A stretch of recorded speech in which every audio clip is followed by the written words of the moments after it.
अक्टूबर 2023 को हमास ने इजराइल पर भयानक हमला कर 1200 लोगों का नरसंहार किया।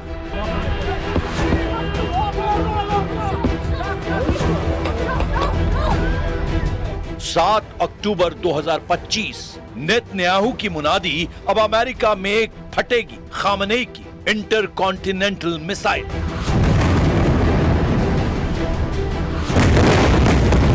इजराइल हमास युद्ध के 2 साल पूरा होने पर नेतन्याहू ने ट्रंप को अलर्ट किया है। नेतन्याहू ने दावा किया है कि अगला नंबर अमेरिका का है।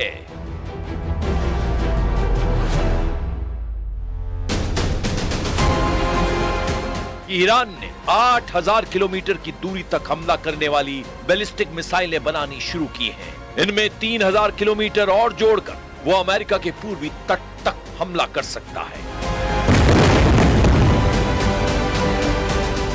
पीएम नेतन्याहू ने खामनेई की रॉकेट फोर्स की पावर बताने के साथ ही ये भी चेतावनी दी है कि ईरान मिसाइलों का खौफ दिखाकर ब्लैकमेल भी कर सकता है। हमास से चल रहे युद्ध के 2 साल पूरा होने पर नेतन्याहू ने गजा में भयानक हमला कर बदला लेना जारी रखा है। गजा में बेहिसाब बम फट रहे हैं, अंधाधुंध मिसाइल धमाके हो रहे हैं। नेतन्याहू की टैंक बटालियन गजा को रौंद रही है। इजराइल बारूद बरसाकर हमास को 7 अक्टूबर की याद दिला रहा है। नेतन्याहू दुश्मनों को वो खूनी तारीख भूलने नहीं दे रहे जब इजराइल में कोहराम मचा था।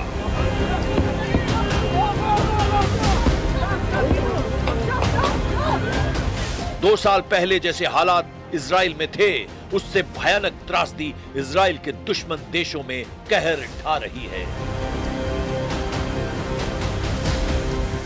गजा में हमास पर बमों की बरसात हो रही है। लेबनान में हिजबुल्लाह फाइटर दौड़ा दौड़ा कर मारे जा रहे हैं। हूथी लड़ाकों को भी इजराइल बेरहमी से कुचल रहा है।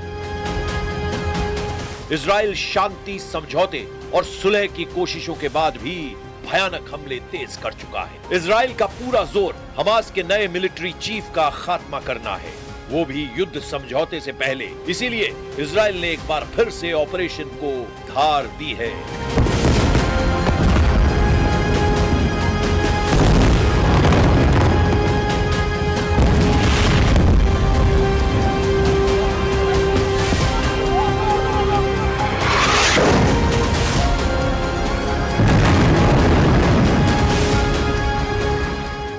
गजा में हमास का नया चीफ रायद साद है।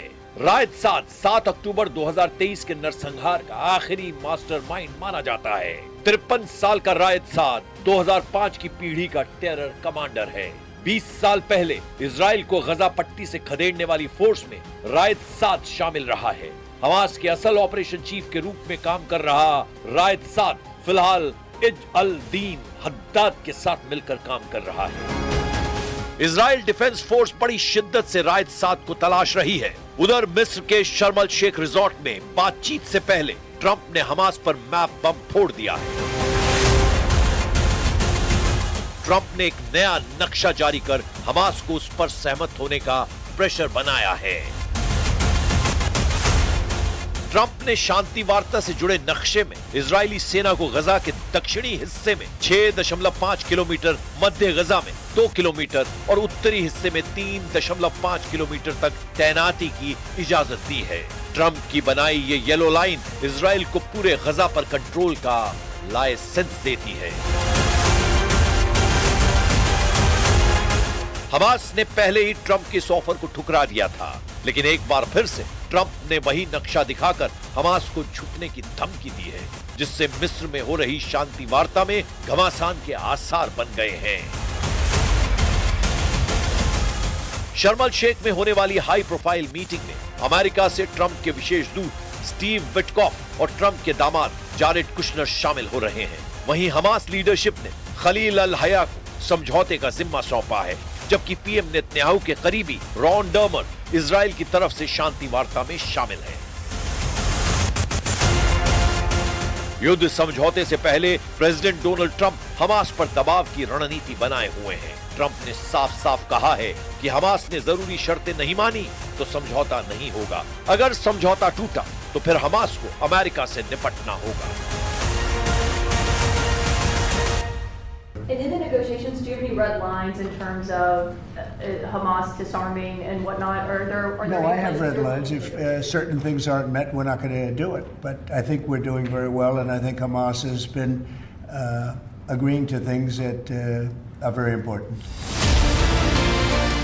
हमास लीडरशिप ट्रंप की बार बार की धमकियों के बाद भी अपने स्टैंड से पीछे हटने को तैयार नहीं है। इसीलिए शांति बैठक में खलील अल हया खुद शामिल हो रहे हैं। ये वही हमास लीडर हैं जिन्हें इजराइल ने कतर में मारने की कोशिश की। दोहा में इजराइल के हमले में खलील अल हया के बेटों की भी मौत हो गई, लेकिन खलील अब भी इजराइल के सामने डटे हुए हैं। मिस्र की बैठक में शामिल होने से पहले खलील अल हया ने फिलिस्तीनियों के लिए इमोशनल बयान जारी किया है।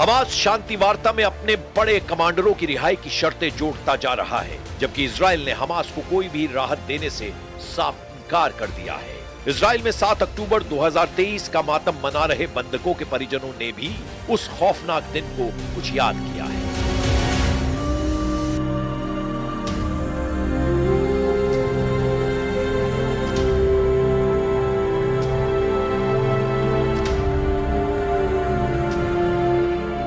Two years is too long. 2 years is too long. Because we have family living near Gaza, on a kibbutz near Gaza.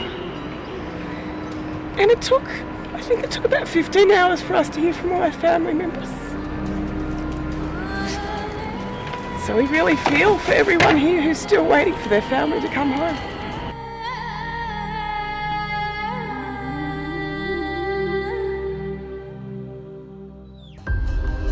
दो साल पहले 7 अक्टूबर वो ऐसी सुबह थी जिसकी इजराइल ने कल्पना नहीं की थी।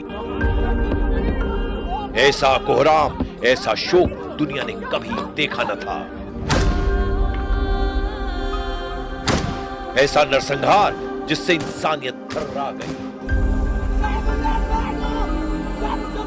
ऐसी त्रासदी जिसने एक अंतहीन युद्ध कराया। ऐसा युद्ध जिसमें सब कुछ दांव पर लगा। ऐसा युद्ध जिसमें सिर्फ अल्प विराम लगता रहा है। ऐसा युद्ध जो 2 साल बाद 7 अक्टूबर को भी उतना ही बारूदी, उतना ही विनाशकारी, उतना ही व्यापक